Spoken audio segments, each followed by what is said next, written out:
There's a specific kind of pain that doesn't announce itself loudly. It's not rejection. Rejection is sharp, clear, definitive. This is something else, something quieter, more persistent. It's the feeling of being almost picked, almost considered, almost enough. You're not excluded, you're included, just not first. Not the one people think of when they need someone. Not the one they call when something good happens. You're there, you're present, you're available, but you're never the choice. You're the backup. You can't even explain why it hurts so much, because nothing dramatic happened. No one rejected you. No one told you that you weren't enough. They just chose someone else until you started to notice the pattern, until you realized that you've spent your entire life being optional. This isn't about being left out. It's about being kept around but never fully chosen. About being in the room but never the center of it. About being someone's friend but never their best friend. About being in relationships but never being the person they can't imagine losing. You're the second text they send, the person they reach out to when their first choice is busy, the one they remember after the fact. Oh, I should have told you too. I forgot to include you. Next time for sure. And you smile. You say it's fine. You pretend it doesn't land, but it does. Every single time it lands. Because what they don't see is that this isn't the first time. This is the 100th time, the 1000th time, a lifetime of being the almost choice, of watching people pick others right in front of you, of being close enough to see what being chosen looks like, but never close enough to feel it yourself. And somewhere along the way, you stopped wondering why. You just accepted it as fact. This is who you are, the person who doesn't get chosen. Here's what people don't understand about this experience. It's not one wound. It's 1,000 small cuts. None of them deep enough to point to. None of them dramatic enough to justify the pain you feel. But together they've carved out something hollow inside you. And the worst part is, you can't ask. Because how do you say, why don't you choose me, without sounding desperate? So you stay quiet. You keep showing up. You keep being available.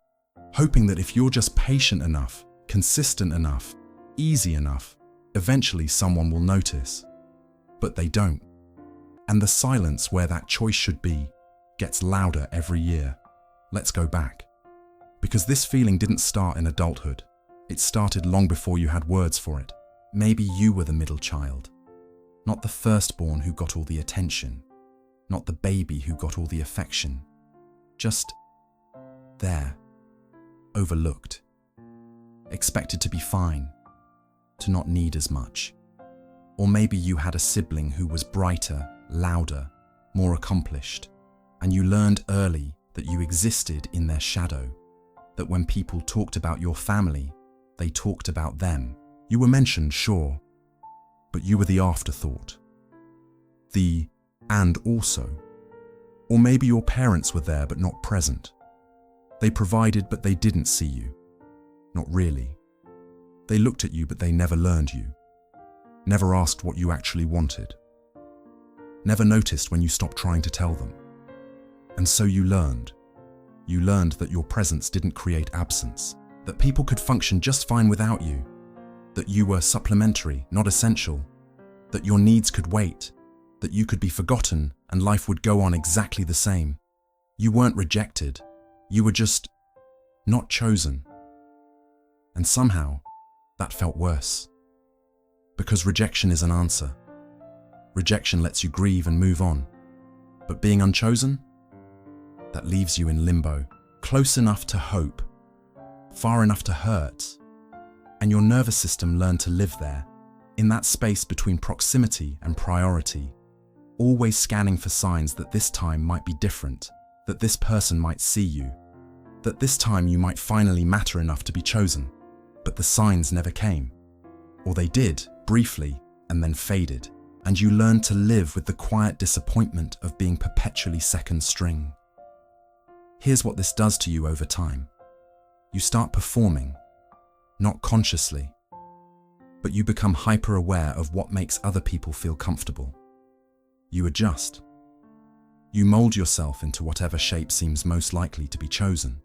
You become easy, flexible, low maintenance. Because somewhere deep down, you believe that if you're just good enough, quiet enough, convenient enough, someone will finally pick you.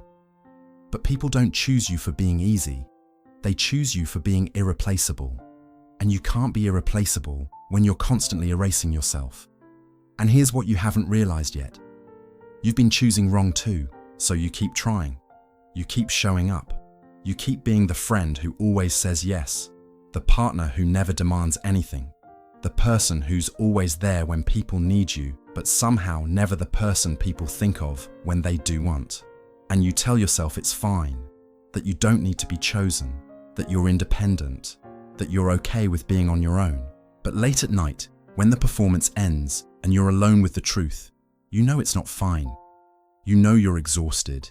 You know you're lonely in a way that has nothing to do with being alone and everything to do with never mattering enough.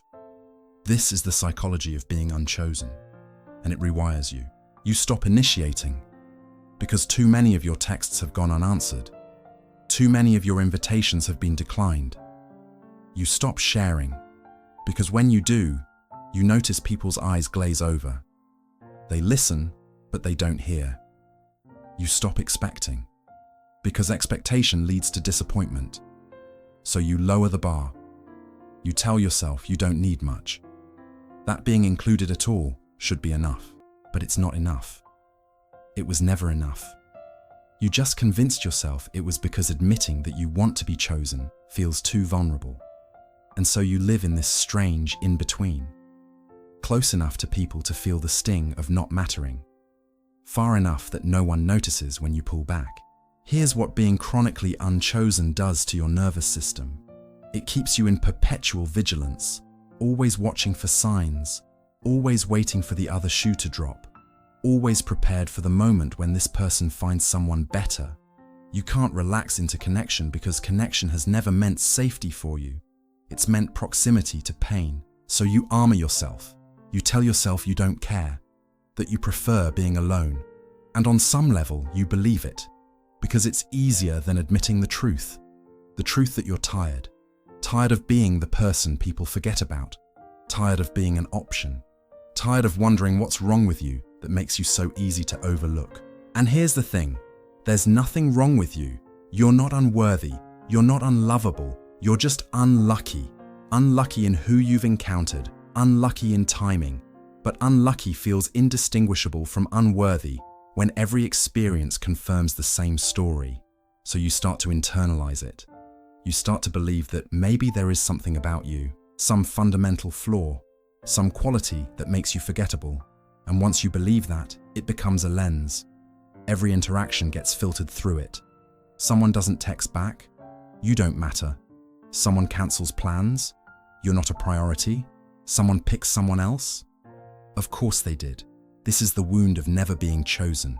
It's not loud, it's not dramatic, but it's corrosive. It eats away at your sense of self until you're not sure who you are outside of this story. But here's what that story doesn't account for. You've been choosing wrong too. Not wrong people, necessarily, but wrong situations.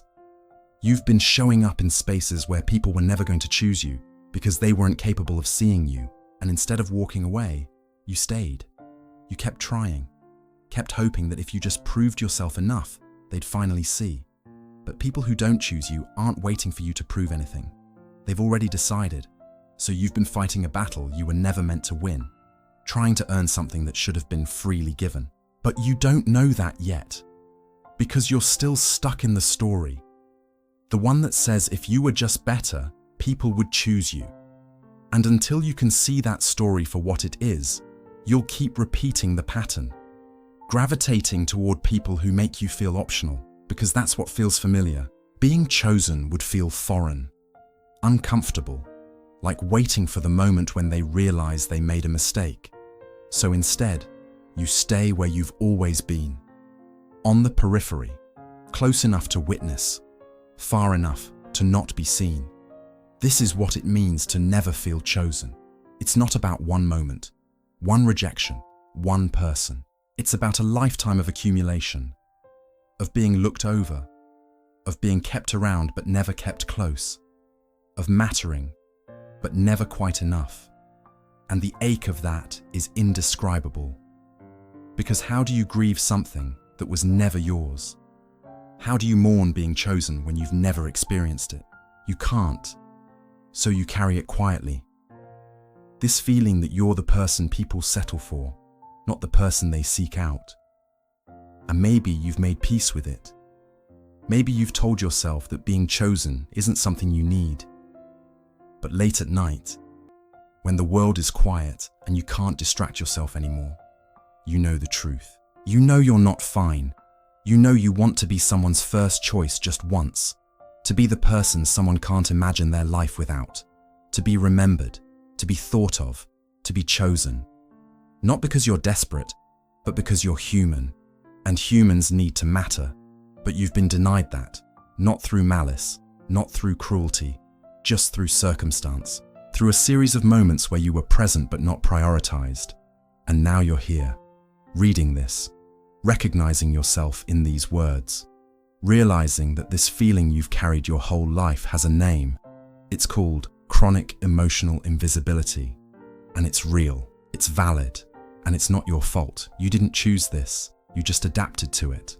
You learned to survive in a world where you were never the first choice. And survival became your identity. But survival is not the same as living, and you've been surviving for so long that you've forgotten what it feels like to actually be seen, to actually matter, to actually be chosen. And maybe that's the saddest part. Not that you've never been chosen, but that you've stopped believing you ever will be. And the thing about seeing this pattern clearly, you can't go back to not knowing. You can't unsee what you've just recognized. Every future interaction will echo with this awareness. Every time you're not chosen, you'll know exactly what it means. Every time you watch someone else get picked, you'll feel the weight of your own invisibility even more acutely. Because now you know it's not random. It's not bad luck. It's your story. The one you've been living without realizing it had a name. And once you see it, it doesn't fade. It follows you, shapes how you interpret every relationship, every friendship, every moment someone has to choose. You'll wonder if this time will be different, and you'll brace yourself when it's not. This is what it means to finally understand. You're not healing from this revelation. You're waking up to it, and there's no going back to sleep.